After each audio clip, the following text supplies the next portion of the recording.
Picture a young man walking alone through the mountains of Switzerland, carrying a heavy burden of thoughts that would reshape how humanity understands itself. This is Friedrich Nietzsche in his 30s, not yet the madman he would become in his final years, but already the radical philosopher who would declare the death of God and challenge every assumption about morality, truth, and human purpose. If you're enjoying these stories, I'd really appreciate a quick like or even a subscribe. It helps more than you know. I'm always curious where you're listening from, so drop a comment with what city you're from, what time it is there. Love seeing our little global community connect through these stories. Now, dim the lights, maybe turn on a fan for that soft background hum, and let's ease into tonight's journey together. We're going to explore why you might find yourself questioning everything you've been told about right and wrong, good and evil. Born into a deeply religious family in 1844 in the small German town of Recurrence, he would lose his father, a Lutheran pastor, before his 5th birthday. Raised by his mother, grandmother, and 2 aunts in a household dominated by feminine piety, young Friedrich seemed destined for the cloth himself. But something extraordinary happened in that environment of Christian devotion. Instead of accepting inherited faith, the young Nietzsche developed an almost violent hunger for intellectual honesty that would never leave him. He studied classical philology at the University of Bonn and Leipzig, becoming the youngest person ever appointed to a professorship at the University of Basel at age 24. Yet this academic success masked a growing inner turmoil. Nietzsche had begun to see through the comfortable certainties that sustained his contemporaries, recognizing them as elaborate fictions designed to make life bearable rather than true descriptions of reality. By his 30s, Nietzsche's health was failing. Crippling migraines, stomach ailments, and near blindness forced him to resign his professorship and wander through Europe as a solitary philosopher, writing in fragments during brief periods when his suffering subsided. He lived on a small pension, staying in cheap boarding houses, dependent on friends for care when illness overwhelmed him. Yet this physical deterioration coincided with an explosion of creative insight.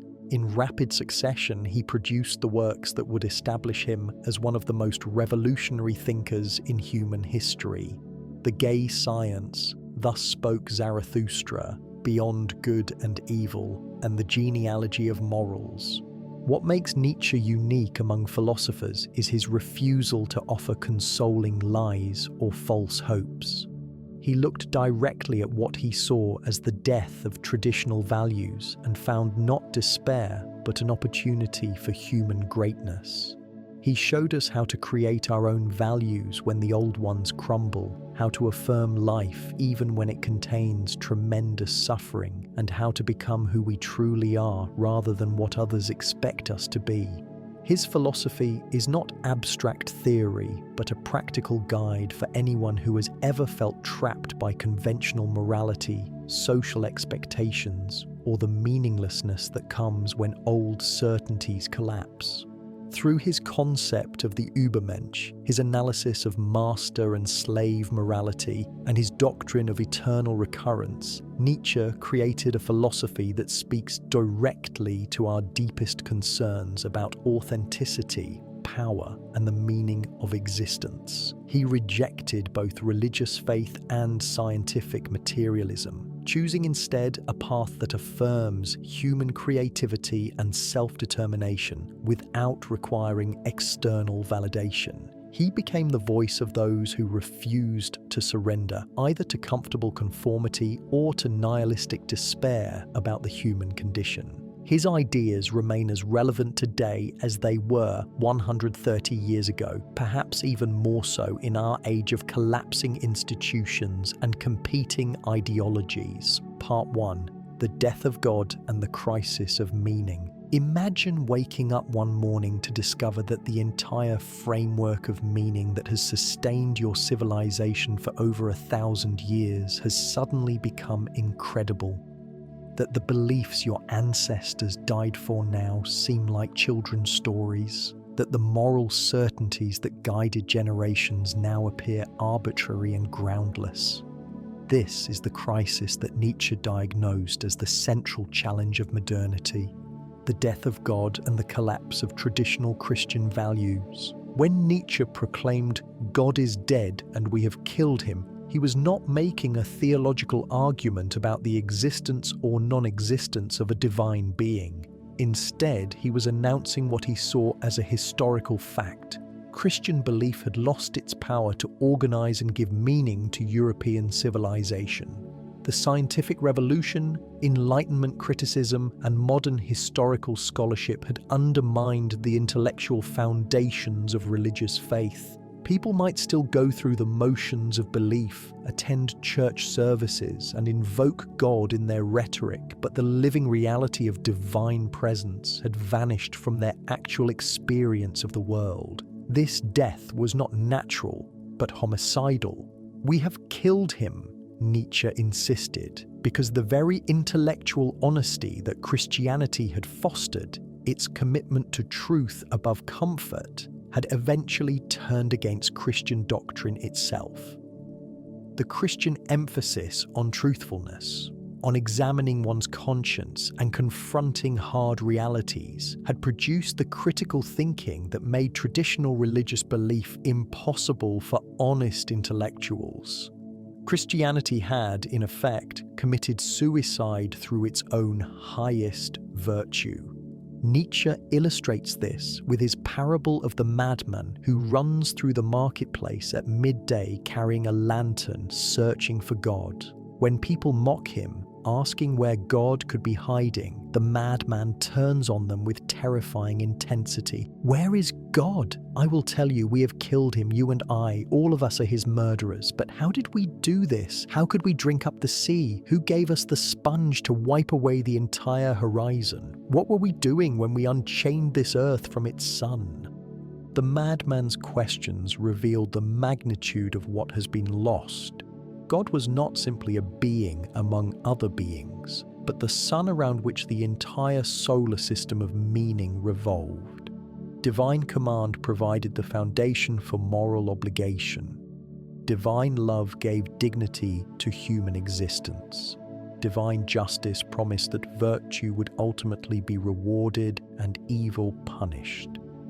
Divine providence assured that everything happened for a reason, that suffering served higher purposes, that individual lives contributed to a cosmic plan. When this central organizing principle disappears, everything else loses its fixed position and begins to drift in empty space. The madman realizes that his audience is not yet ready to understand what has happened. "This tremendous event is still on its way," he says. "Lightning and thunder require time. The light of the stars requires time. Deeds require time even after they are done, to be seen and heard." The full implications of God's death would not be felt immediately, but would unfold gradually as people began to experience the consequences of living without transcendent meaning and absolute moral authority. Nietzsche saw this crisis unfolding in the nihilism of his time. The growing sense that nothing really matters, that all values are arbitrary, that human existence serves no ultimate purpose. When people lose faith in religious explanations of reality, they often turn to secular substitutes: nationalism, socialism, scientific materialism, or romantic individualism. But these alternatives, in Nietzsche's view, were just as groundless as the religious beliefs they replaced. They represented what he called incomplete nihilism, the attempt to maintain the structure of religious thinking while abandoning religious content. The nationalist who worships the state, the socialist who believes in historical progress, the scientist who thinks empirical knowledge will solve all human problems, are all trying to find secular equivalents for what God once provided: absolute meaning, ultimate purpose, and moral certainty. But these secular religions are even less credible than traditional Christianity because they claim transcendent authority while being obviously human creations. They represent the desire to have religious consolation without religious honesty. Complete nihilism, by contrast, would involve the recognition that all values are human creations, that no moral claims have objective validity, that existence has no inherent purpose or meaning. This recognition is terrifying because it seems to leave human beings with no guidance for action, no standards for evaluation, no reasons for choosing one way of life over another. If nothing is true, then everything is permitted. If God is dead, then anything goes. Most people, Nietzsche observed, cannot bear the weight of complete nihilism.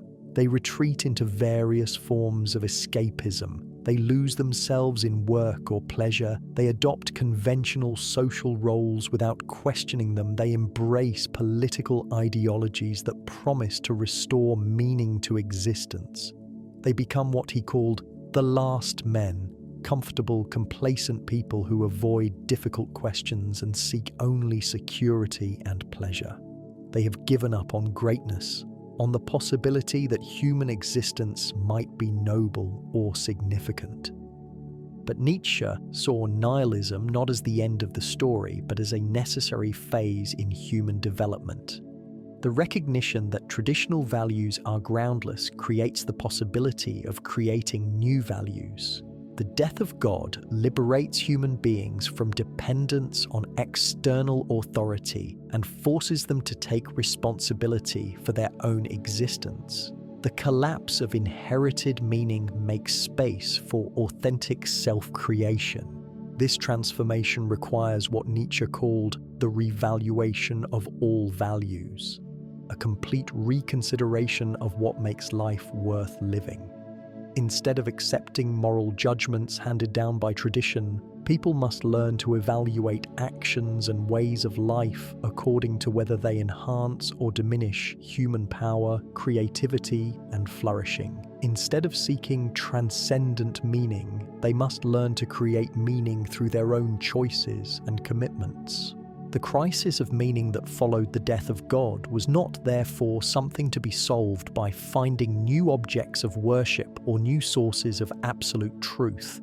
It was a challenge to be embraced as an opportunity for human self-overcoming. Those who could learn to live without transcendent guarantees, who could create their own values and take responsibility for their own existence, would represent a new type of human being, stronger, more honest and more creative than any that had existed before. Part 2. The Superman as the ultimate goal. Having diagnosed the death of God as both crisis and opportunity, Nietzsche faced the question of what should replace the old religious framework of meaning. His answer was not a new philosophy or political system, but a new type of human being, the Übermensch, commonly translated as Superman or Overman.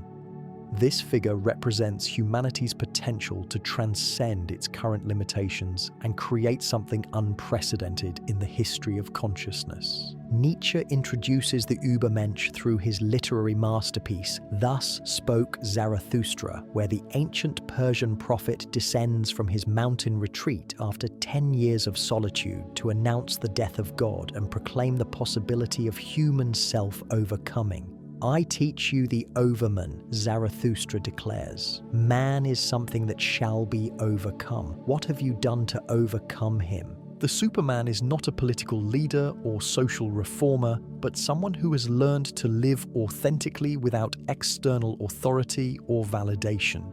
They have passed through the crisis of nihilism and emerged with the capacity to create their own values, determine their own purposes, and take full responsibility for their existence. They represent what human beings might become if they fully embraced their freedom and creativity instead of seeking security in conformity or comfort in illusions. This transformation requires what Nietzsche describes as the three metamorphoses of the spirit. First, the human spirit becomes like a camel, capable of bearing heavy burdens, the weight of traditional morality, social expectations, and inherited beliefs.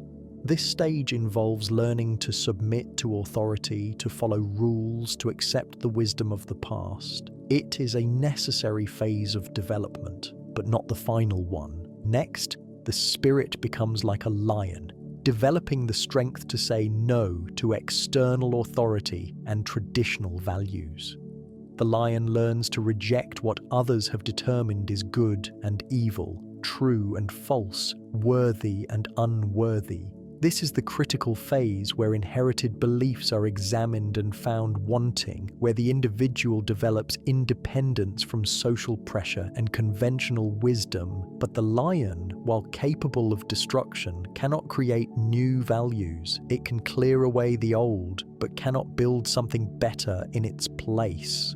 Finally, the spirit becomes like a child, capable of innocent creativity and fresh beginnings. The child creates new values, not through rebellion against the old, like the lion, or submission to authority, like the camel, but through spontaneous affirmation of life and possibility. The child says yes to existence without requiring external justification or moral certainty. This childlike creativity, informed by the camel's learning and the lion's critical strength, represents the highest human possibility. The Superman embodies this final stage of development. They have integrated the discipline of the camel and the independence of the lion into a creative capacity that transcends both submission and rebellion.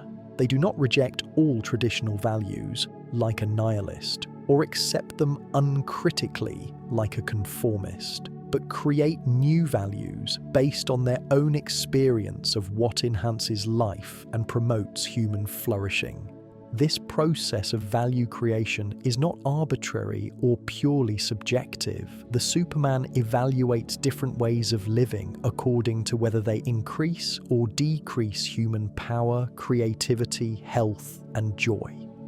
They prefer ways of being that are life-affirming rather than life-denying, that promote growth rather than stagnation, that embrace complexity rather than seeking oversimplified answers. Their values are grounded in their own nature as creative, conscious beings rather than derived from external authorities. The Superman also embodies what Nietzsche calls amor fati, love of fate. Instead of wishing that life were different from what it is, they embrace their entire existence, including its suffering, limitations, and tragic dimensions. They understand that creativity emerges from constraint, that strength develops through struggle, that joy is deepened by the knowledge of sorrow. They would not change anything about their lives, even if they could, because they recognize that everything has contributed to making them who they are. This love of fate extends to what Nietzsche calls the eternal recurrence, the thought experiment of imagining that one's entire life, with all its joys and sorrows, would repeat exactly the same way infinite times. Most people would be horrified by this prospect because they see their lives as containing too much pain, failure, and meaninglessness. But the Superman would welcome eternal recurrence because they have learned to find meaning and value in everything that has happened to them. The Superman represents not a fixed destination, but an ongoing process of self-overcoming. There is no final state of perfection to be achieved, no ultimate goal that would end the need for further development. The Superman continuously creates themselves anew, constantly experiments with different ways of being, perpetually seeks to expand their capacities and experiences. They embody what Nietzsche calls becoming rather than being, dynamic self-creation rather than static perfection. Nietzsche was careful to distinguish his vision of the Superman from various misinterpretations that would later distort his philosophy. The Superman is not a master race or superior ethnic group. They are not defined by physical characteristics, national identity, or inherited traits. They are not political rulers who dominate others through force or manipulation. They are individuals who have achieved a kind of spiritual aristocracy through their own efforts at self-development and value creation. The Superman also does not seek to impose their values on others or create followers who imitate their way of life. They understand that authentic self-creation cannot be copied or mass-produced. Each person must find their own path to self-overcoming, create their own values, discover their own authentic way of being. The Superman serves as an example of what is possible, not a model to be imitated exactly. This vision of human possibility emerged from Nietzsche's conviction that the crisis of modern civilization could not be solved through social reform, political revolution, or religious revival. The fundamental problem was that people had lost the capacity for greatness, the willingness to take risks, the courage to live according to their own deepest insights. They had become comfortable with mediocrity, satisfied with security, afraid of the challenges that would enable them to grow and develop. The Superman represents Nietzsche's answer to the question of how individual human beings might respond to the collapse of traditional meaning without falling into nihilism or settling for comfortable conformity. They show that it is possible to live with intensity and purpose even in a godless universe, to create beauty and meaning even without cosmic validation, to embrace life fully even while acknowledging its tragic dimensions. Part 3. Master and Slave Morality, the Genealogy of Values. To understand why the death of God created such a profound crisis and why the Superman represents a genuine solution, Nietzsche developed one of his most influential insights: the distinction between master morality and slave morality. This analysis reveals how different systems of values emerge from different types of human experience and why Christian morality, despite its claims to universal validity, represents only one possible way of evaluating human action and character. Nietzsche's genealogical method involves tracing moral concepts back to their historical origins instead of accepting them as eternal truths. He asks not whether particular values are true or false, but what kinds of human beings created them and what purposes they served. This archaeological approach to ethics reveals that what people take to be objective moral facts are actually crystallized expressions of particular forms of life, ways of being human that emerged under specific historical circumstances. Master morality, according to Nietzsche, originated among powerful aristocratic peoples who had the capacity to impose their will on their environment and their enemies. These masters evaluated actions and qualities according to whether they expressed strength, nobility, and excellence. They admired courage in battle, loyalty among equals, generosity toward dependence, and creative achievement in art, politics, or war. They despised weakness, cowardice, pettiness, and anything that seemed base or common. The master's conception of good was essentially aesthetic rather than moral in the modern sense. They valued what was beautiful, impressive, rare, and excellent. Their notion of bad referred not to moral evil, but to what was ugly, common, low, or contemptible. A master might kill his enemies without moral anguish because he saw himself as a predator dealing with prey, or as a warrior demonstrating his power. Cruelty was not necessarily evil, but could be a manifestation of strength and vitality. This aristocratic value system was self-affirming and creative. The masters looked at themselves and their achievements and declared them good without needing external validation. They set standards based on their own nature and capacities rather than deriving them from higher authorities. Their morality expressed their own vitality and power rather than constraining or denying it. Slave morality, by contrast, originated among the weak, the conquered, the oppressed, those who lacked the power to impose their will on others. Unable to overcome their masters through direct action, they developed a system of values that transformed their weakness into virtue and their master's strength into vice. The slave's good became everything that made life bearable for the powerless: humility, compassion, patience, self-sacrifice, and obedience. Their evil became everything that the masters represented: pride, ambition, cruelty, and the will to power. This reversal of values was not simply resentful, but deeply creative. The slaves invented the idea that the weak and suffering were morally superior to the strong and successful. They developed the concept of moral evil as distinct from mere badness or ugliness. They created the notion of sin, guilt, and moral responsibility that would become central to Christian civilization. Nietzsche saw the triumph of Christian morality as representing the victory of slave morality over master morality in European civilization. Christianity promised that the meek would inherit the earth, that the last would be first, that those who suffered in this world would be rewarded in the next. It taught that pride was the deadliest sin, that humility was the greatest virtue, that self-sacrifice was more noble than self-assertion. This Christian moral revolution was extraordinarily successful in historical terms. It provided comfort and dignity to those who had been excluded from aristocratic value systems.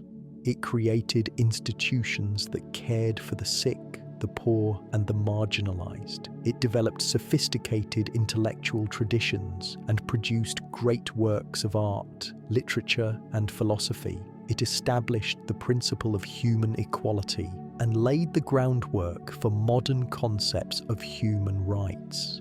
But Nietzsche argued that this victory of slave morality came at a terrible cost. It had produced a civilization that was fundamentally life-denying, that taught people to be suspicious of their own strength, creativity, and natural desires.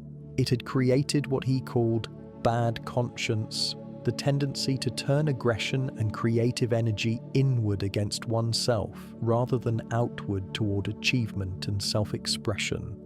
Christian morality, in Nietzsche's analysis, was motivated by ressentiment, a deep resentment of life itself, of natural inequality, of the fact that some people are stronger, more beautiful, more talented, or more successful than others. Instead of accepting these differences or working to overcome them through self-improvement, resentment seeks to deny their value or importance. It creates a morality that makes virtues of necessity, that transforms weakness into strength through moral alchemy. The psychological type that Nietzsche called the priest embodies this resentment-based morality. The priest is typically someone who is intelligent and refined but lacks the physical strength or social power of the warrior aristocrat.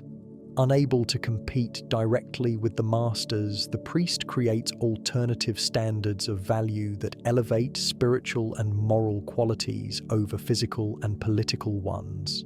The priest becomes the expert in guilt, sin, and redemption, psychological processes that make the powerful feel ashamed of their strength and the weak feel superior in their weakness. This priestly morality reaches its highest development in Christianity, which Nietzsche saw as Platonism for the masses.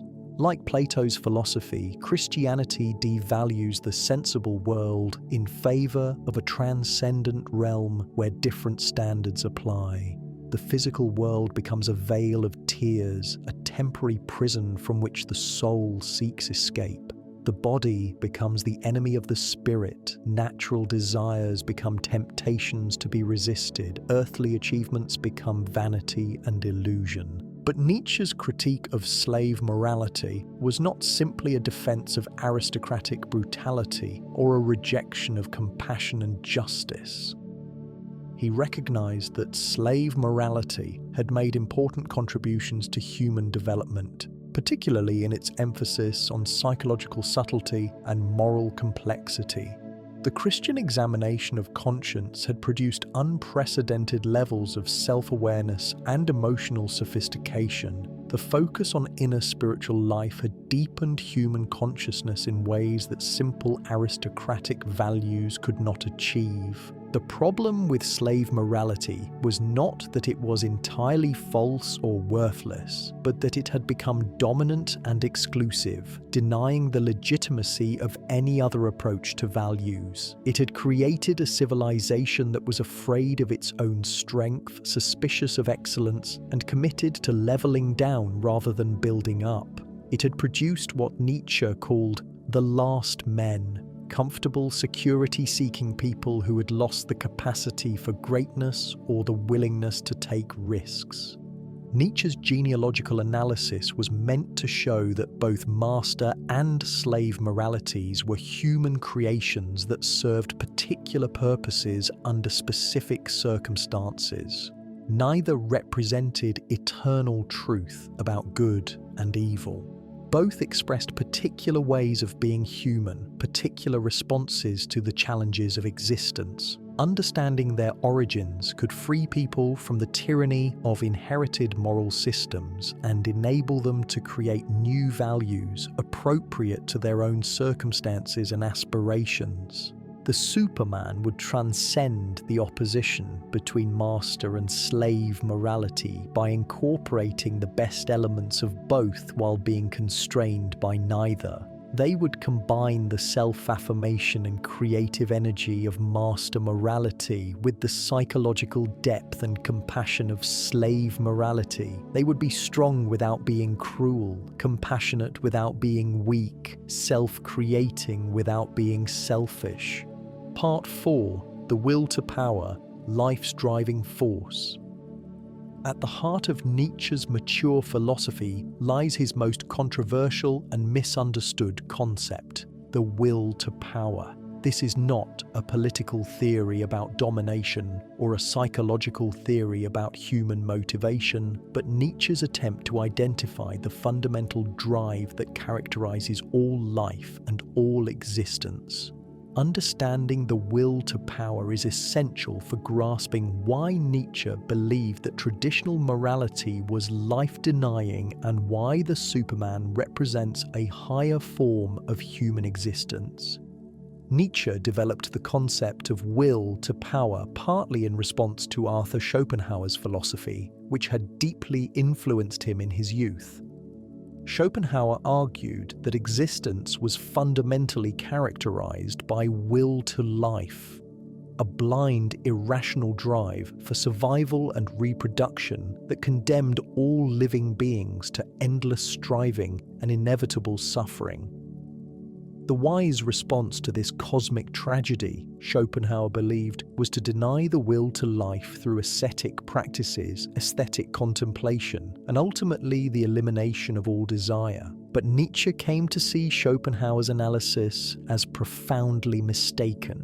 Life was not primarily about survival or reproduction, but about growth, expansion, and the enhancement of power. Living beings did not simply seek to preserve themselves, but to extend their influence, develop their capacities, and overcome obstacles to their self-expression. The will to power was more fundamental than the will to life, because even self-preservation was a manifestation of the drive to maintain and increase one's power. This will to power operates at every level of existence, from the simplest organisms to the most complex human achievements. Plants grow toward light not simply to survive, but to flourish and dominate their environment. Animals compete not just for food and mates, but for territory and status within their groups. Human beings create art, build civilizations, and seek knowledge not merely to meet their basic needs, but to express their power and expand their influence. The will to power is not necessarily aggressive or destructive, though it can become so under certain circumstances. More fundamentally, it is creative and expansive. the drive to actualize potential, to overcome limitations, to transform possibilities into realities. A scientist pursuing knowledge, an artist creating beauty, a parent nurturing children, all express the will to power in different forms. They are not simply trying to survive or find pleasure, but to exercise their capacities and extend their influence in the world. Nietzsche distinguished between healthy and unhealthy expressions of the will to power. Healthy expressions involve the enhancement of life, the development of capabilities, and the creation of new possibilities. They are characterized by what he called ascending life, growth, creativity, and the affirmation of existence.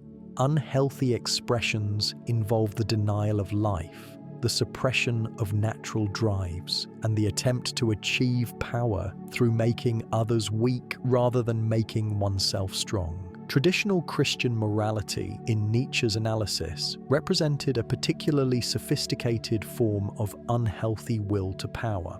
The priestly caste achieved dominance not through direct strength or creative achievement, but by making the strong feel guilty about their strength and the natural feel ashamed of their naturalness. Christianity succeeded in conquering the Roman Empire not through military victory, but through psychological manipulation, convincing people that their natural drives were evil and that salvation required submission to priestly authority. This priestly will to power was parasitic rather than creative. Instead of enhancing life, it fed on life's restriction and denial. Instead of creating new values, it inverted existing ones. Instead of promoting human flourishing, it taught people to be suspicious of their own vitality and creativity.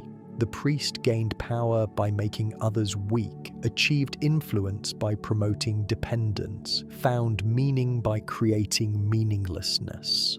The modern secular inheritors of Christian morality, utilitarians, socialists, Democrats and humanitarian reformers, continued this pattern of achieving power through the promise of eliminating power. They sought to create societies where no one would have more power than anyone else, where all differences would be leveled, where all sources of inequality would be eliminated. But this egalitarian project, however well-intentioned, was ultimately another expression of resentment, the hatred of excellence, and the desire to reduce everyone to the same mediocre level.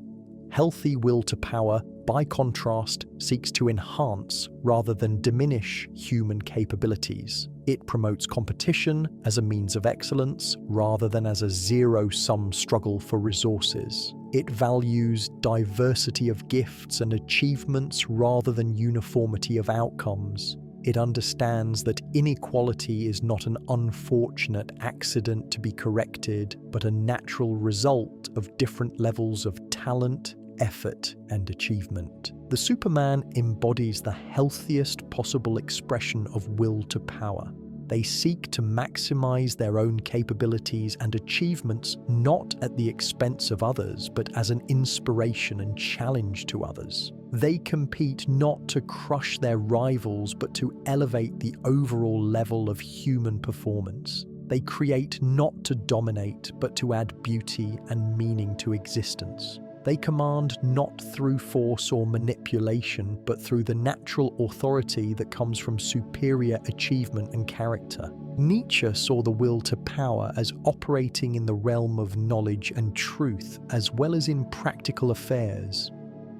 The drive to understand reality, to solve problems, to create explanatory theories, all represent attempts to gain power over the chaos of experience by organizing it into comprehensible patterns. Science, philosophy, and art are different expressions of the will to power in the intellectual realm. But this means that claims to truth must be evaluated not only for their correspondence to reality, but for their effects on human life and development. Some truths enhance human power and creativity, while others diminish them. Some ways of understanding reality promote flourishing, while others promote decay. The question is not simply whether particular beliefs are true or false, but whether they serve life or oppose it. This perspective led Nietzsche to develop what would later be called perspectivism, the view that all knowledge represents particular perspectives rather than absolute truth. Different ways of interpreting reality serve different purposes and promote different forms of life. There is no view from nowhere that captures reality as it truly is, independent of all human interests and perspectives. But perspectivism does not lead to relativism or the conclusion that all perspectives are equally valid. Some perspectives enhance human power and creativity more than others. Some ways of interpreting reality promote ascending life, while others promote declining life. Some truths are more life-affirming than others, and these are the truths that should be preferred by anyone committed to human flourishing. The will to power also explains Nietzsche's attitude towards suffering and tragedy. Unlike philosophers who saw suffering as an evil to be minimized or eliminated, Nietzsche understood suffering as often necessary for growth and self-overcoming. The resistance that produces strength, the obstacles that develop creativity, the challenges that reveal character, all involve forms of suffering that enhance rather than diminish human power. This does not mean that Nietzsche advocated cruelty or was indifferent to unnecessary pain. Rather, he distinguished between suffering that serves growth and suffering that merely destroys. The discipline required to develop artistic skill, the effort needed to build physical strength, the risk involved in creative innovation, these involve suffering in the service of enhanced capability. By contrast, the suffering imposed by oppressive social systems or psychological manipulation serves no constructive purpose and should be opposed. Part 5. The eternal recurrence and amor fati. Among Nietzsche's most profound and challenging concepts is the eternal recurrence, a thought experiment that serves as both a test of life affirmation and a guide for authentic living. This idea first appears in The Gay Science and becomes central to Thus Spoke Zarathustra, where it represents the ultimate challenge to conventional ways of thinking about meaning, morality, and the value of existence. The eternal recurrence asks us to imagine that our entire life, with every joy and sorrow, every triumph and failure, every moment of pleasure and pain, would repeat exactly the same way infinite times. Not similar lives or better versions of our current life, but the precise same sequence of events, thoughts, and feelings recurring eternally without variation or escape. Nietzsche called this the greatest weight, the most demanding test that could be applied to any life or any moment within a life. Most people, Nietzsche believed, would be horrified by this prospect. They would find the idea of eternal repetition unbearable because they see their lives as containing too much suffering, meaninglessness, and missed opportunity. They live in hope that things will improve, that future achievements will compensate for present failures, that death will provide release from life's burdens. The thought of endless repetition would crush them because it eliminates both the possibility of ultimate redemption and the consolation of final escape. But the eternal recurrence is not primarily a cosmological theory about the actual structure of time and existence. Nietzsche presents it as a psychological experiment designed to test our fundamental attitude toward life. If someone could genuinely welcome the prospect of eternal repetition, if they could say yes to every moment of their existence, then they would demonstrate the highest possible form of life affirmation.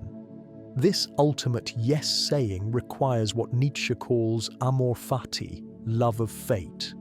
Instead of wishing that circumstances were different, instead of regretting past choices or hoping for future improvements, amor fati involves embracing everything that has happened and will happen as necessary and valuable. This is not passive resignation or stoic acceptance, but active affirmation, the recognition that everything in one's life, including what seems negative or destructive, has contributed to making one who one is. Nietzsche developed this concept partly through reflection on his own experience of chronic illness, social isolation, and philosophical rejection. Instead of seeing these difficulties as obstacles to happiness or success, he came to view them as essential elements in his development as a thinker and creator. His suffering had taught him things that health and social acceptance never could. His isolation had given him the independence necessary for original thinking. His rejection by contemporary audiences had preserved him from the corrupting influence of popularity and acclaim. This love of fate extends beyond personal biography to include everything about the human condition that typically provokes complaint or rebellion. The fact that life is finite rather than eternal, uncertain rather than predictable, tragic rather than comic. All these apparent limitations become sources of value when viewed from the perspective of eternal recurrence. Mortality gives urgency to choice and action. Uncertainty creates space for creativity and surprise. Tragedy provides the dark background against which joy and beauty shine more brightly. The test of eternal recurrence also applies to individual moments and decisions. Before acting, one should ask, am I willing to perform this action infinite times? Can I affirm not only the immediate consequences, but all the long-term results that will flow from this choice? This transforms moral evaluation from a matter of following rules or calculating consequences to a question of aesthetic and existential affirmation. Actions that one could will eternally would be those that express one's deepest nature and highest aspirations, rather than those motivated by fear, resentment, or conformity to external expectations. They would be choices that enhance rather than diminish one's power and creativity, that contribute to ascending rather than declining life, that reflect amor fati rather than hatred of existence. The eternal recurrence also reveals why Nietzsche considered most traditional morality to be life-denying. Christian ethics, with its emphasis on guilt, self-sacrifice, and otherworldly hope, encourages people to see their actual lives as fundamentally flawed and in need of redemption. It promotes dissatisfaction with present reality and focuses attention on an imaginary future where all problems will be solved. Someone living according to Christian values could not genuinely welcome eternal recurrence because they would be horrified at the prospect of repeating their sins and failures infinitely. Similarly, modern secular moralities based on progress, reform, and the elimination of suffering also fail the test of eternal recurrence. They treat present conditions as problems to be solved rather than realities to be affirmed. They encourage people to sacrifice immediate goods for the sake of future improvements that may never materialize. They make happiness dependent on changing external circumstances rather than on accepting and embracing whatever circumstances exist. The Superman would be someone who could genuinely welcome eternal recurrence, not because their life was free from suffering or failure, but because they had learned to find meaning and value in everything that had happened to them.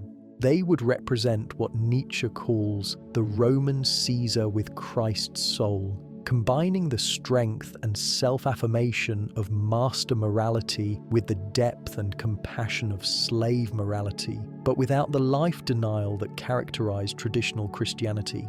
This integration of strength and compassion, power and love would enable the Superman to say yes to existence without requiring it to be different from what it is. They would love their fate not because it was comfortable or pleasant, but because they understood that everything, including what seemed most difficult or painful, had contributed to their development as conscious, creative beings. The doctrine of eternal recurrence also suggests a different approach to meaning and purpose in life. Instead of seeking transcendent meaning that would make life worthwhile from some external perspective, one learns to create meaning through the quality of one's engagement with whatever reality presents. Instead of requiring life to serve some ultimate purpose, one learns to find purpose in the very act of living with complete honesty and creative intensity. The person who could genuinely welcome eternal recurrence would be someone who had learned to see their entire existence as a work of art, not perfect or flawless, but authentic and fully realized according to their own deepest nature. They would represent the highest possibility of human development, conscious beings who had taken complete responsibility for their lives and found ways to affirm everything that had happened to them. Part 6. Beyond Good and Evil: The Critique of Moral Absolutes. Having established that traditional values emerged from particular historical circumstances rather than eternal truths, Nietzsche turned his attention to what he saw as the most fundamental error of Western philosophy: the belief in absolute moral categories. His book Beyond Good and Evil challenges the assumption that actions, motives, and character traits can be divided cleanly into moral and immoral categories that apply universally across all contexts and cultures. The title, Beyond Good and Evil, is often misunderstood as promoting moral relativism or nihilistic indifference to ethical questions. But Nietzsche was not arguing that moral distinctions are meaningless or that all actions are equally acceptable. Instead, he was calling for a more sophisticated understanding of moral evaluation, one that recognizes the complexity and context dependency of ethical judgment while still maintaining standards for distinguishing between life-enhancing and life-diminishing ways of being. Nietzsche's critique begins with the observation that what people call good and evil are typically crude simplifications of much more complex realities. Traditional morality tends to create rigid categories that ignore the mixed motives, unintended consequences, and contextual factors that shape human action. It treats moral evaluation as if it were a matter of applying universal rules rather than making nuanced judgments about particular situations. Consider the concept of truthfulness, which most moral systems present as an unqualified good. Nietzsche asks, truthfulness to whom, about what, under what circumstances, and for what purposes? The truth that liberates one person might destroy another. The honesty that builds trust in one relationship might betray confidence in another. The accuracy that advances scientific knowledge might undermine social cohesion or individual self-confidence.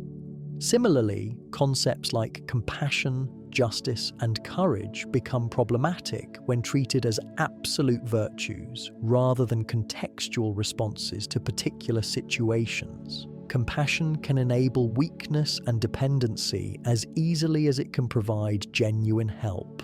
Justice can become revenge disguised as moral principle. Courage can serve destructive as well as constructive purposes. No virtue is automatically good in all circumstances. Every quality of character can become dangerous when pushed to extremes or applied inappropriately. This recognition leads to what Nietzsche calls the refinement of moral perception, the development of more subtle and sophisticated ways of evaluating human action. Instead of asking whether particular acts conform to universal moral rules, we should ask whether they enhance or diminish the life and development of the people involved. Instead of applying rigid categories of good and evil, we should develop what he calls intellectual probity, the honesty and courage to examine each situation on its own terms. This refined moral perception requires what Nietzsche calls free spirits, individuals who have liberated themselves from the tyranny of inherited moral systems and learned to think independently about ethical questions. Free spirits are not anarchists who reject all moral constraints, but rather people who have earned the right to make their own moral judgments through disciplined self-examination and cultural criticism.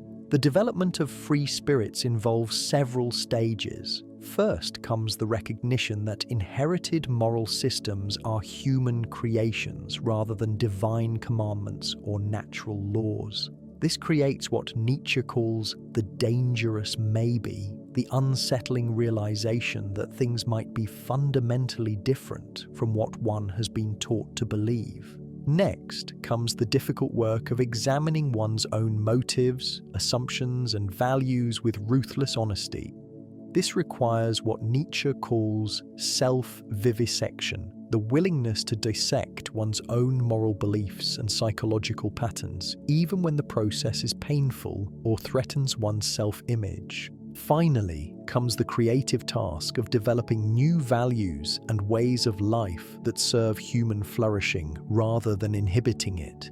This is not a matter of choosing arbitrarily among different options, but of discovering through experimentation what kinds of life and character actually enhance human power, creativity, and joy. The free spirit embodies what Nietzsche calls intellectual integrity, the commitment to follow questions wherever they lead, even when the answers challenge comfortable assumptions or social conventions. They prefer hard truths to comforting lies, difficult honesty to easy conformity. They are willing to stand alone when necessary, rather than compromise their intellectual and moral independence. But free spirits are not cold rationalists who have eliminated emotion and intuition from their moral thinking. On the contrary, Nietzsche argues that the most sophisticated moral perception requires the integration of reason, feeling, and aesthetic sensibility.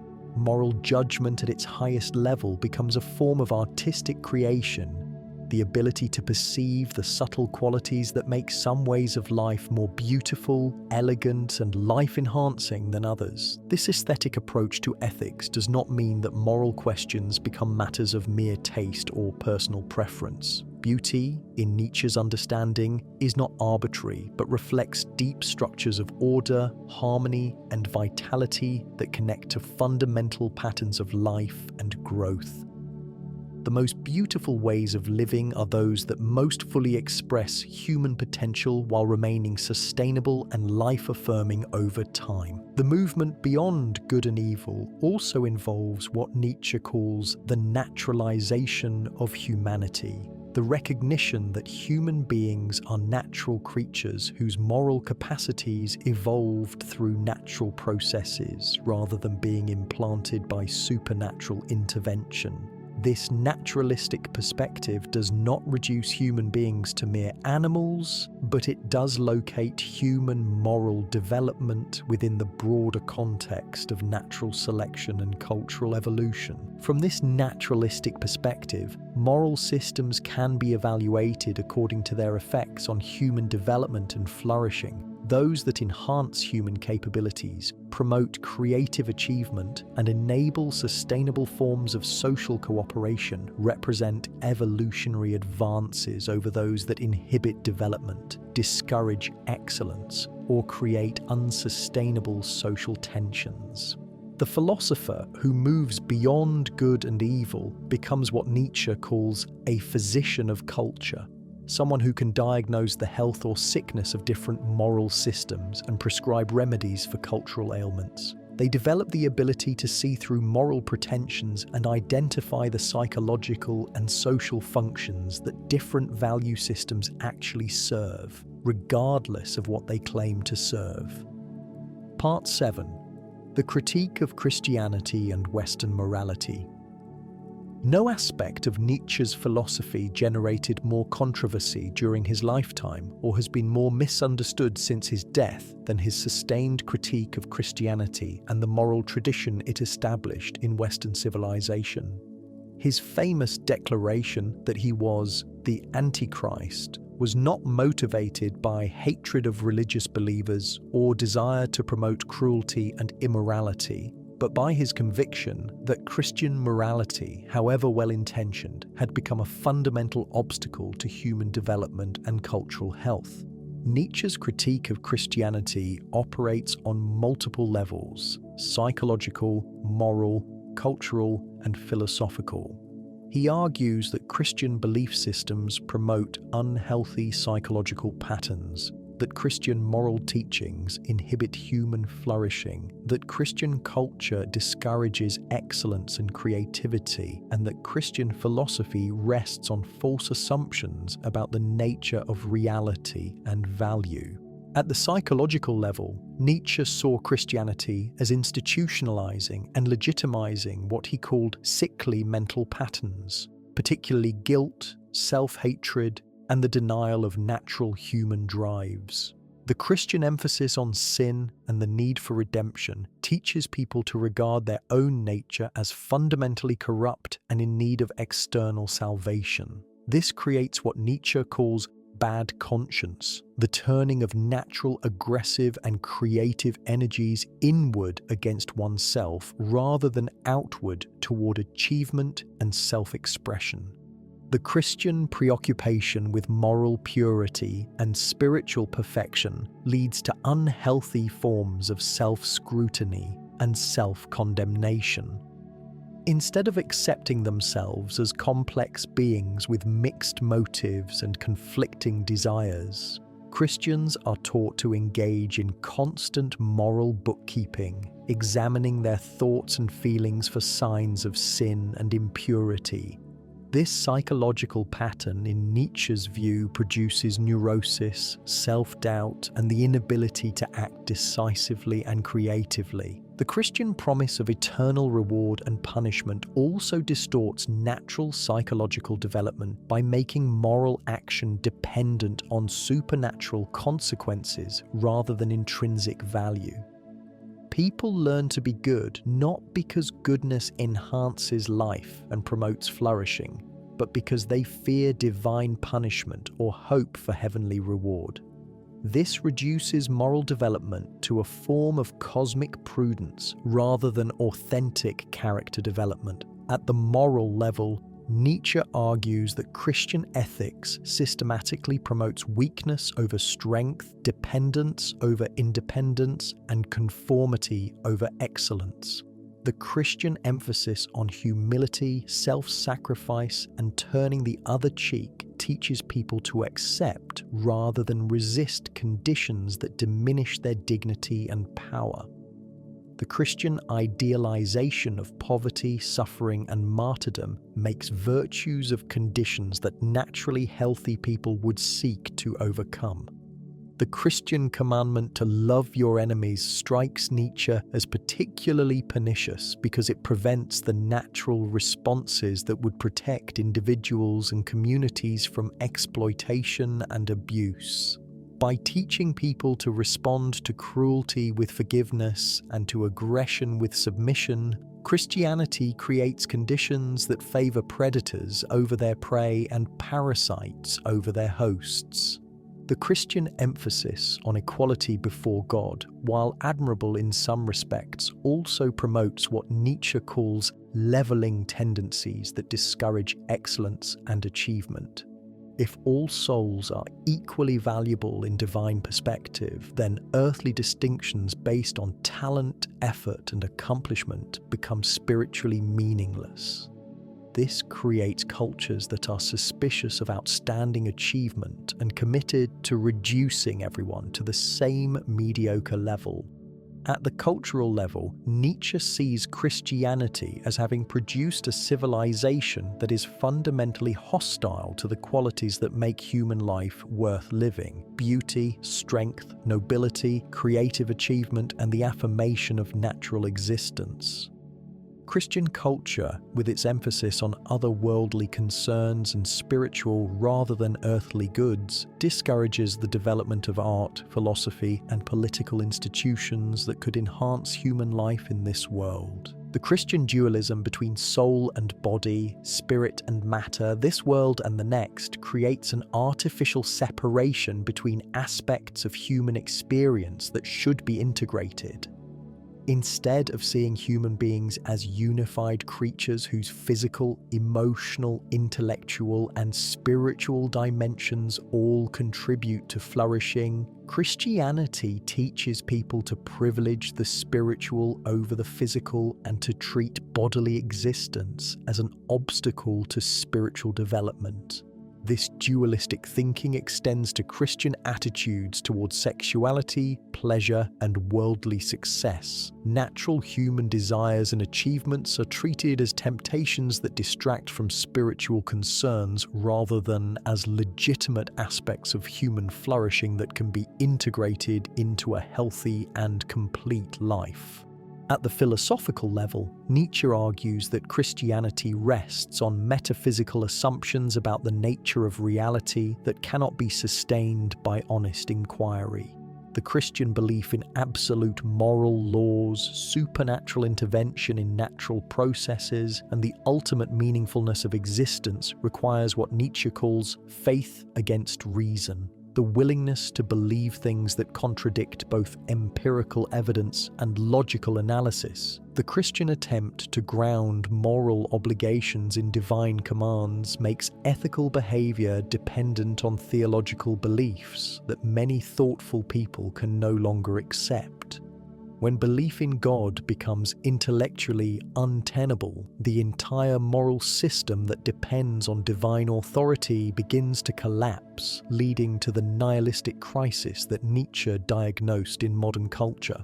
But Nietzsche's critique of Christianity was not motivated by simple hostility or desire to promote immorality.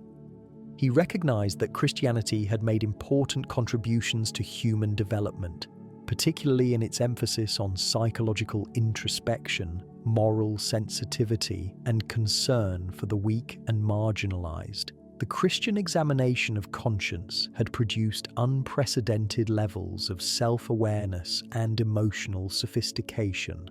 The Christian focus on inner spiritual life had deepened human consciousness in ways that simpler value systems could not achieve. The problem with Christianity was not that it was entirely false or worthless, but that it had outlived its historical usefulness and become an obstacle to further human development. What had once been a creative response to the conditions of the ancient world had become a rigid orthodoxy that prevented adaptation to new circumstances and possibilities. Nietzsche also recognized that simply rejecting Christianity without developing alternatives would leave people in a state of nihilistic confusion that might be worse than the problems Christianity created. The challenge was not merely to destroy inherited values, but to create new ones that could provide meaning and direction for human life while avoiding the life-denying characteristics of traditional religious morality. This is why Nietzsche's critique of Christianity is inseparable from his vision of the Superman and his call for the revaluation of all values. He was not simply tearing down old systems, but clearing space for new ones that could better serve human flourishing and development. His goal was not the elimination of morality, but the creation of more life-affirming forms of ethical thinking and living. Part 8. The Genealogy of Morals, Resentment and Self-Deception. In what many consider his masterpiece of moral psychology, On the Genealogy of Morals, Nietzsche provides his most detailed analysis of how Christian morality emerged historically and why it continues to dominate Western consciousness, even among people who no longer hold explicit religious beliefs. This work reveals the psychological mechanisms by which the weak achieved moral victory over the strong and explains why this victory came at such a high cost to human vitality and creativity. The genealogical method that Nietzsche employs involves tracing moral concepts back to their origins in particular types of human experience rather than treating them as eternal truths about good and evil.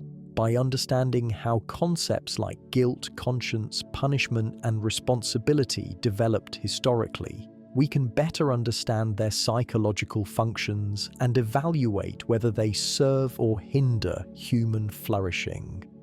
The first essay of the Genealogy expands on the distinction between master and slave morality that we discussed earlier, but with greater attention to the psychological mechanisms involved in the slave revolt in morals. Nietzsche shows how the priestly class among the Jews developed an extraordinarily sophisticated form of psychological warfare that eventually conquered the Roman Empire not through military force but through the transformation of values. The key psychological concept here is ressentiment, a French word that Nietzsche uses to describe a particular form of resentment characterized by systematic inversion of values.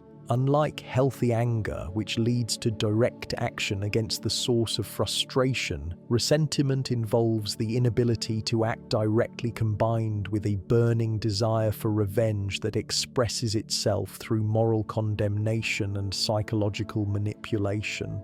The person consumed by ressentiment cannot overcome their oppressors through direct confrontation, so they create an alternative value system that transforms their weakness into virtue and their oppressor's strength into vice.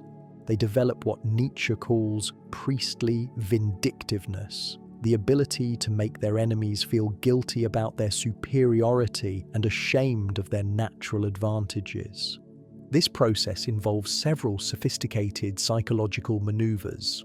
First, the development of the concept of moral evil as distinct from mere misfortune or natural disadvantage. Instead of accepting that some people are stronger, more beautiful, or more talented than others as simple facts of nature, ressentiment transforms these differences into moral categories. The strong become evil, not because they do anything particularly harmful, but because their very existence is a reminder of what the weak lack. Second, the invention of the pure subject or free will that makes moral responsibility possible. In order to blame the strong for their strength and credit the weak for their virtue, it becomes necessary to imagine that people choose their fundamental characteristics rather than inheriting them through genetics or acquiring them through circumstances. The fiction of free will allows the weak to treat natural inequalities as if they were moral inequalities. Third, the development of the concept of sin that makes natural human drives appear morally problematic. Instead of accepting sexuality, aggression, ambition, and pleasure-seeking as normal aspects of human nature that can be channeled constructively or destructively depending on circumstances, ressentiment treats these drives as inherently corrupting influences that virtuous people must resist. The second essay of the Genealogy examines how concepts of guilt and bad conscience developed from earlier notions of debt and obligation. Nietzsche traces the origin of moral responsibility to primitive economic relationships where failure to repay debts led to physical punishment of the debtor. The creditor's right to inflict pain on the defaulting debtor created a psychological association between wrongdoing and deserved suffering that eventually became internalized as moral guilt. This internalization occurred when human societies became sufficiently organized and peaceful that direct expression of aggressive drives was no longer possible or socially acceptable. Instead of directing aggression outward against enemies and obstacles, people began turning it inward against themselves. This created what Nietzsche calls bad conscience, the tendency to experience one's own natural drives as alien and problematic forces that must be controlled or eliminated. Bad conscience represents a crucial development in human psychological evolution because it creates the possibility of moral self-evaluation and character development. The person who experiences guilt and shame has developed the capacity for self-reflection and self-modification that distinguishes human beings from other animals. But this same capacity can become pathological when it leads to excessive self-punishment and the systematic denial of natural human needs and drives. Christianity represents the most sophisticated development of bad conscience because it universalizes guilt and makes all human beings into sinners who deserve eternal punishment. Instead of treating guilt as a response to particular actions that can be corrected through appropriate behavior, Christianity treats guilt as a permanent condition that requires supernatural intervention for resolution.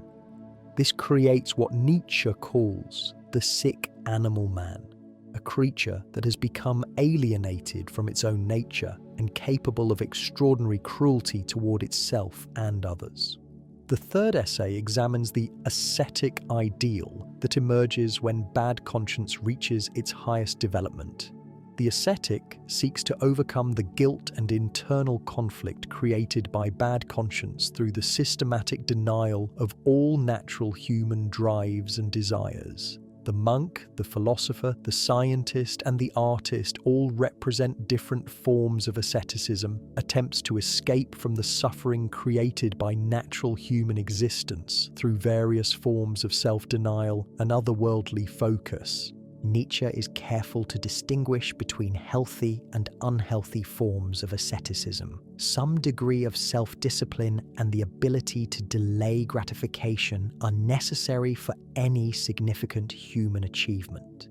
The artist who sacrifices immediate pleasures to perfect their craft, the scientist who dedicates their life to the pursuit of knowledge, the athlete who trains rigorously to develop their capabilities, all practice forms of asceticism that enhance rather than diminish human power and creativity. But the ascetic ideal becomes problematic when it treats natural human existence as inherently corrupt and seeks to escape from rather than perfect human nature.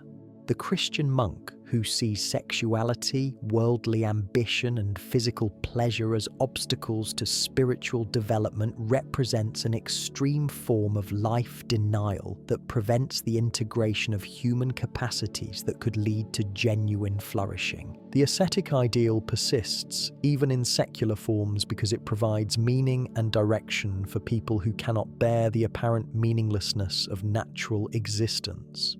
The scientist who dedicates their life to objective truth, the political revolutionary who sacrifices everything for the cause of justice, the humanitarian who devotes themselves to eliminating suffering, all may be expressing secular versions of the same life-denying impulse that motivates religious asceticism. Nietzsche's genealogical analysis reveals that many of the psychological patterns and moral concepts that seem natural and inevitable are actually historically contingent developments that emerged under particular circumstances and served particular purposes.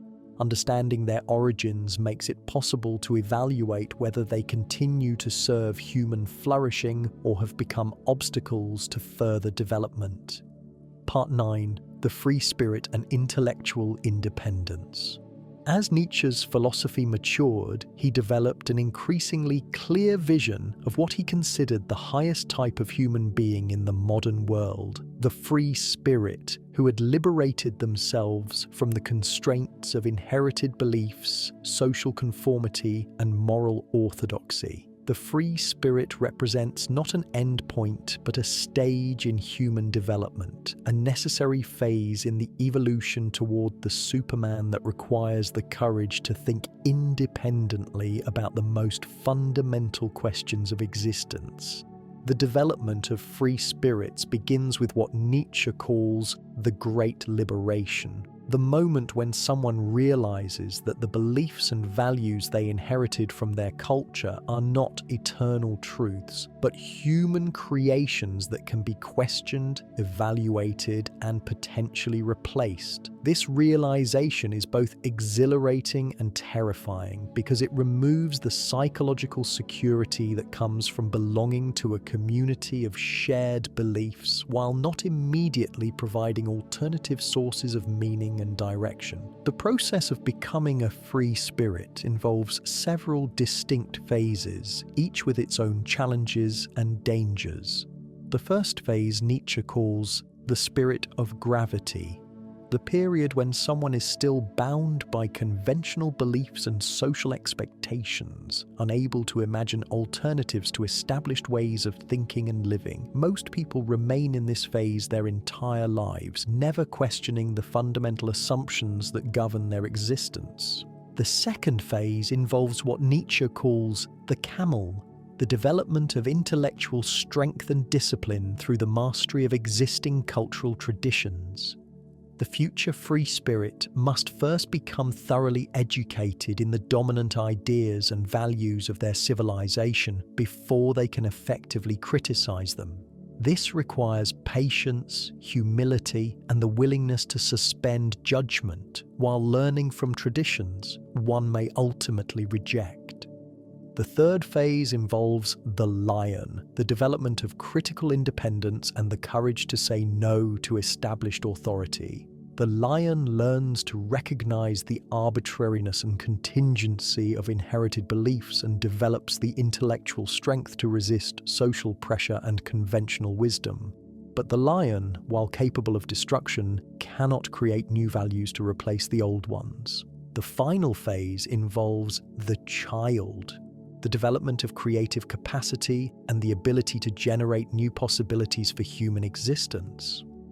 The child says yes to life and possibility without requiring external justification or traditional validation. This childlike creativity, informed by the discipline of the camel and the independence of the lion, represents the highest human possibility. Free spirits embody what Nietzsche calls intellectual probity, the commitment to honest inquiry regardless of where it leads or what comfortable beliefs it threatens. They prefer difficult truths to comforting lies, hard questions to easy answers, complex realities to simple formulas.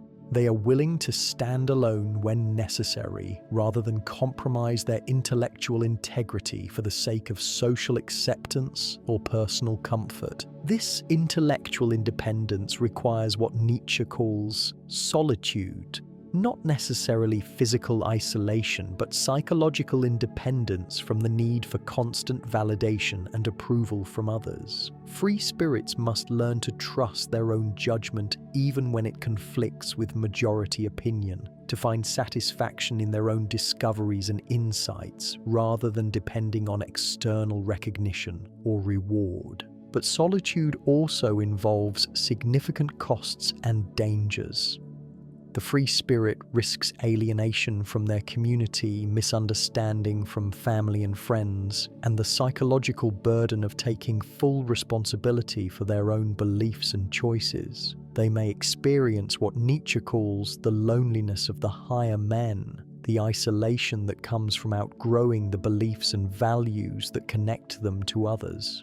Free spirits must also guard against several characteristic temptations and pitfalls. The first is intellectual pride, the tendency to feel superior to those who remain bound by conventional beliefs.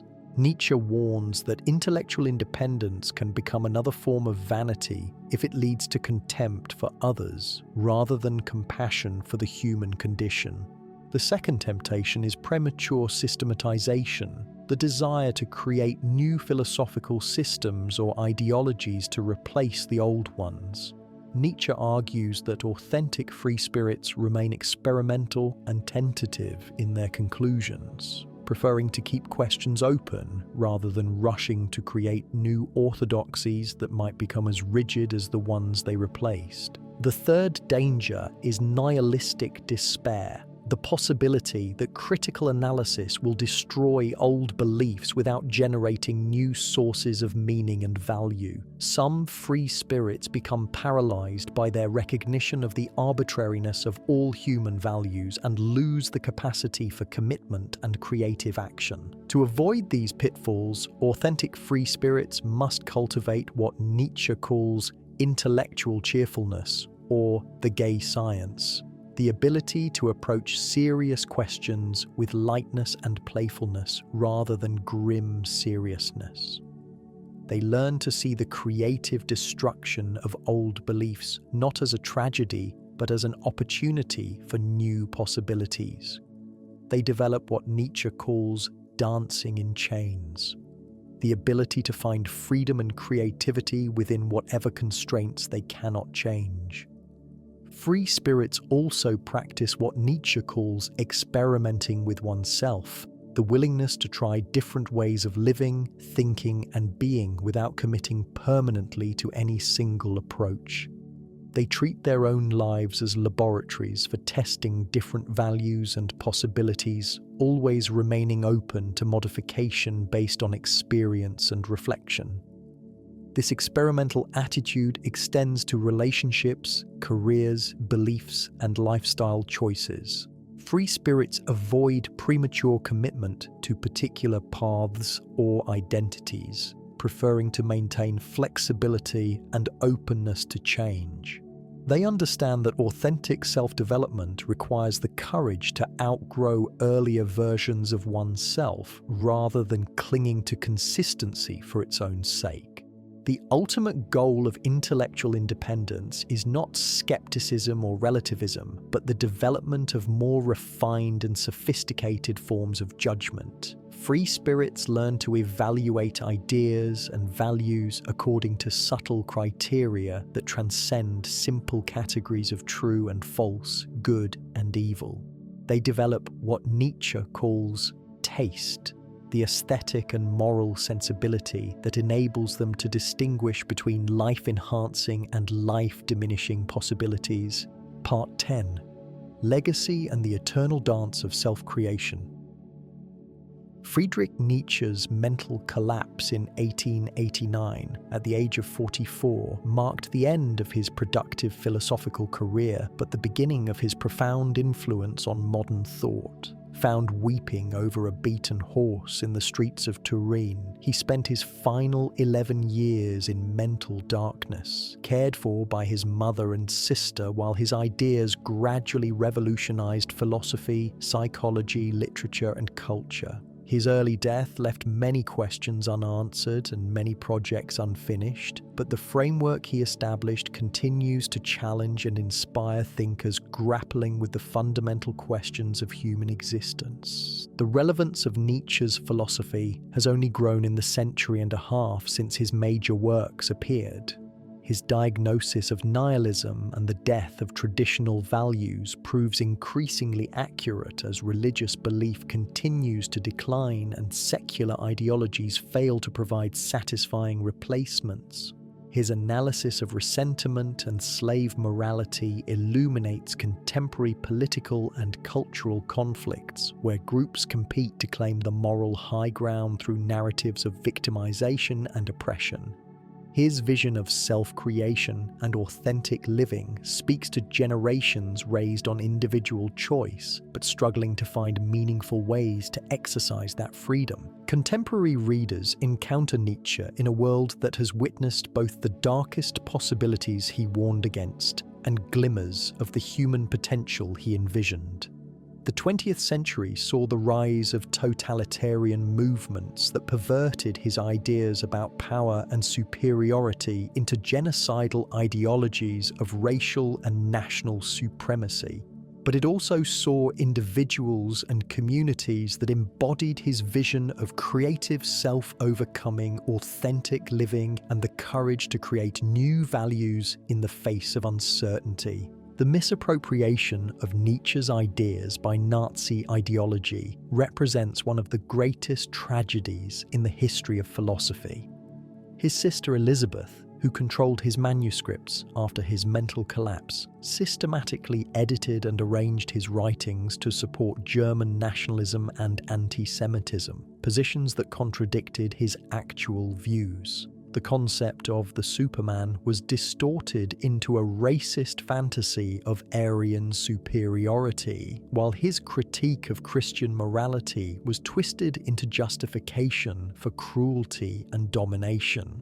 But careful readers of Nietzsche's actual writings find a philosopher deeply committed to individual excellence rather than group supremacy, to the overcoming of resentment rather than its political expression, to the creation of higher forms of human possibility rather than the destruction of those deemed inferior.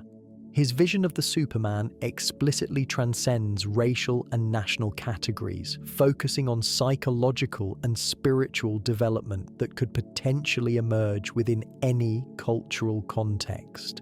The existentialist philosophers of the 20th century, Heidegger, Sartre, Camus, and others, developed many of Nietzsche's insights about authenticity, self-creation, and the absence of predetermined meaning.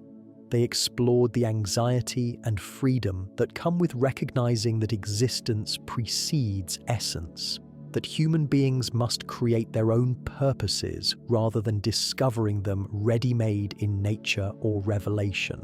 While often disagreeing with Nietzsche's specific conclusions, they shared his conviction that honest confrontation with meaninglessness could lead to more authentic forms of human existence. Postmodern thinkers found in Nietzsche's perspectivism and critique of absolute truth resources for challenging grand narratives and universal claims about human nature, historical progress, and moral obligation. His genealogical method influenced Michel Foucault's analysis of how power structures shape knowledge and identity, while his critique of systematic philosophy resonated with Jacques Derrida's deconstruction of Western metaphysics. Psychologists and therapists have drawn on Nietzsche's insights about self-deception, the will to power, and the importance of affirming life, including its tragic dimensions. His analysis of resentment and bad conscience anticipated many discoveries in clinical psychology about how unprocessed anger and guilt can distort personality development and interpersonal relationships. Artists and writers continue to find inspiration in Nietzsche's vision of creative self-overcoming and his understanding of art as a fundamental life-affirming activity. His influence can be traced through figures as diverse as Thomas Mann, Hermann Hesse, and countless contemporary creators who see their work as expressing and developing their authentic nature rather than conforming to external expectations or market demands. But perhaps Nietzsche's most enduring contribution lies in his demonstration that it is possible to live with integrity and creative purpose without requiring ultimate answers to ultimate questions. He showed that the collapse of traditional meaning systems, rather than leading inevitably to despair or nihilism, could create space for more authentic and life-affirming ways of being human. His philosophy offers no final consolations or guaranteed outcomes, but it does provide something perhaps more valuable: a vision of human beings as creative, self-determining creatures capable of nobility and beauty, even in a universe that provides no external validation for their efforts. It suggests that we can create meaning through the quality of our engagement with whatever reality presents to us, that we can find purpose in the very process of becoming who we most authentically are. The eternal recurrence remains Nietzsche's most powerful symbol for this possibility. Like Sisyphus with his boulder, we are all engaged in tasks that must be repeated, projects that will never be permanently completed, struggles that each generation must face anew. The question is not whether we can achieve final victory over the challenges of existence, but whether we can find dignity and joy in the process of engagement itself.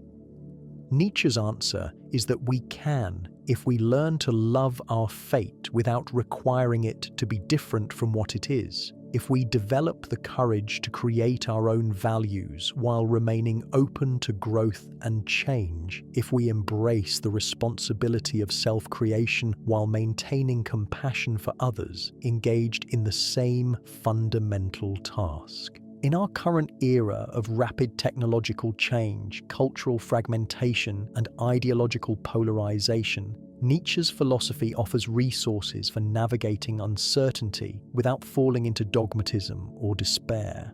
His emphasis on experimental living and intellectual probity suggests ways of remaining open to new possibilities while maintaining standards of evaluation.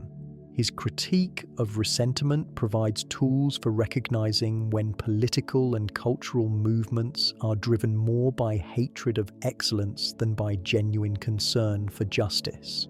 The figure of the Superman, not as a superior race or political leader, but as an individual who has learned to create themselves authentically while affirming the fullness of existence, remains a compelling vision of human possibility. We are all engaged in the process of becoming who we are, all faced with the choice between authentic self-creation and conformity to external expectations, all challenged to find ways of saying yes to life despite its tragic dimensions. Nietzsche's philosophy provides no easy answers or comfortable certainties, but it does offer something more precious: the invitation to participate consciously in the eternal dance of self-creation, to take responsibility for the values we live by, to find meaning in the very process of becoming rather than in any final destination we might reach. His legacy lies not in any particular doctrine or system, but in the example of intellectual courage and creative self-overcoming that his life and work represent.